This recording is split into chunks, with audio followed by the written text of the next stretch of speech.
Welcome back to another episode of Sports Beef. I'm your host, Bill Scores, and I'm joined, as always, by my co-host and five-time Super Bowl champion, the opinionated Mr. Beef Washington. You know it, Bill. I'm here to call out the weak takes, the bad decisions, and the outright nonsense in the world of sports. Let's get cooking, man. I feel a big beef coming on today.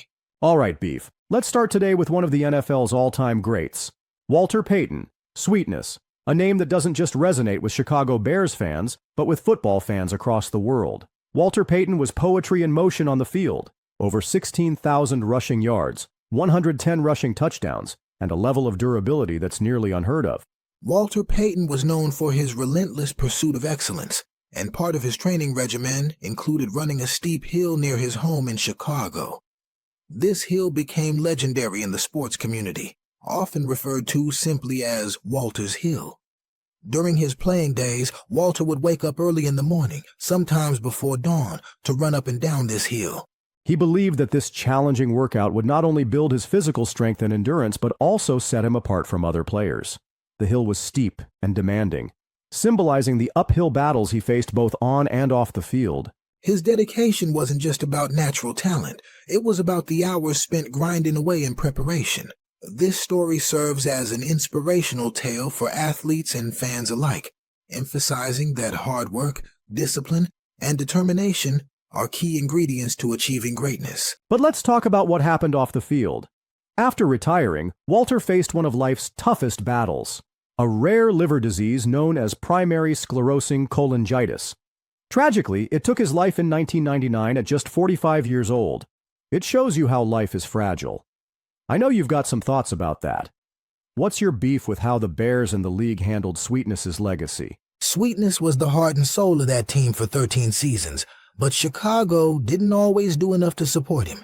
Even in the 1985 Super Bowl, when the Bears blew out the Patriots, Payton didn't get a single touchdown. Instead, they gave the goal line glory to William the Refrigerator Perry. I know that doesn't sit well with you, Beef. Walter Payton was special. He was the best player in the NFL for years. And what do the Bears do to thank him? They surround him with mediocrity for most of his career. The man ran behind offensive lines that sometimes felt like they were made of tissue paper, and he still put up insane numbers. The '85 Bears were a team of legend. They even performed their Super Bowl shuffle song with Jim McMahon leading the way. It was a big hit back in the day. And don't get me started on the Super Bowl snub.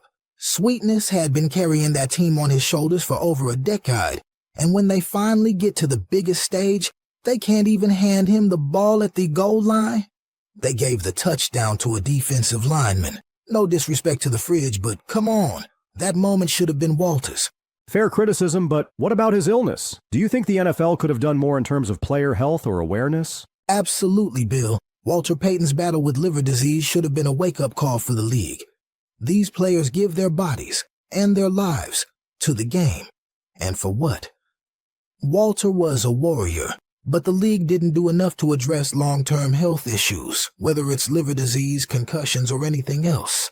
The NFL has a history of treating players like disposable assets, and Walter's story is a painful reminder of that. The league should have honored his legacy by stepping up and taking care of its players, past, present, and future. CTE is for real and needs to be addressed.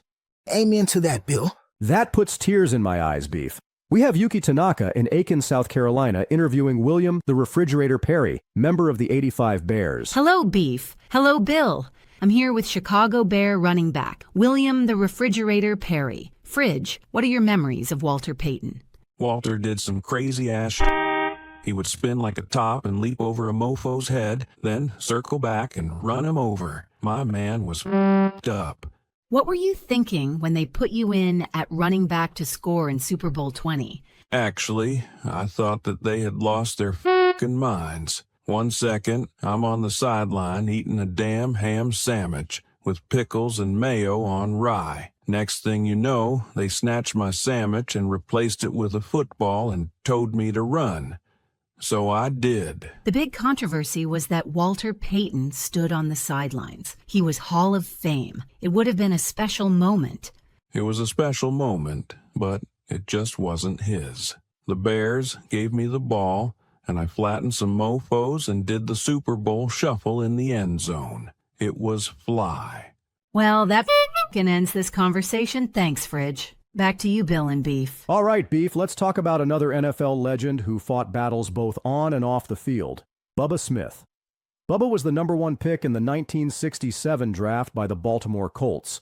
This was before they moved sneakily by dark of night to Indianapolis in 1984. He helped them win Super Bowl V in 1971. At 6 feet 6 inches, 285 pounds, his size, speed, and athleticism made him a nightmare for opposing offenses. He also played for the Oakland Raiders and the Houston Oilers. I heard about a conversation that he had with his coaches. They told him to grab everyone till you find the motherfucker with the ball. But that win cost Bubba big time. He tore up his knee after colliding with the sharp metal base of a yard marker, a hazard that would never be allowed on today's fields. That injury ultimately shortened his career. But here's the thing. Bubba didn't just accept it. He became the first NFL player to sue the league over unsafe conditions. He didn't win the case, but it set the stage for future players to fight for better safety standards. But Beef, what's your beef with how the NFL handled Bubba's injury and his lawsuit? Oh, Bill, this one gets me fired up. First of all, let's talk about that yard marker. Who in their right mind thought it was a good idea to stick sharp metal bases on an NFL field? These guys are running full speed, colliding with each other like freight trains, and the league just shrugs like, oh, well, it's fine. Bubba's injury was a direct result of negligence, plain and simple. They fought him every step of the way. Bubba was ahead of his time, Beef. He was fighting for player safety before it was cool, and the league treated him like he was the problem. It's true. And while his lawsuit didn't succeed, it did spark conversations about making the league safer. Now players get fined for quarterback abuse after the game, even if they didn't throw a flag. Especially if you touch Patrick Mahomes.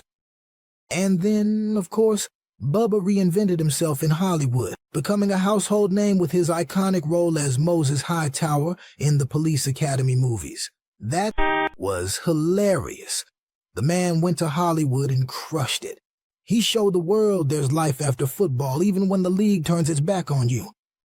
Don't forget the Miller Lite commercials he made with Dick Butkus. Classic stuff. That was off the chain, Bill. He kept a straight face while being funny. Even as big as he was, he still contracted CTE, chronic traumatic encephalopathy. He played in an era where the refs held their hankies and players wore substandard helmets. Football is a dangerous sport, Bill, even for us big guys. God rest Bubba's soul as well as Walter Payton. They were great players and great men. Amen to that, Bill. This show was brought to you by LLMvideos.com, makers of mini podcasts and interactive avatars. Like, follow, and subscribe. Look for our Luka Doncic trade episode on YouTube.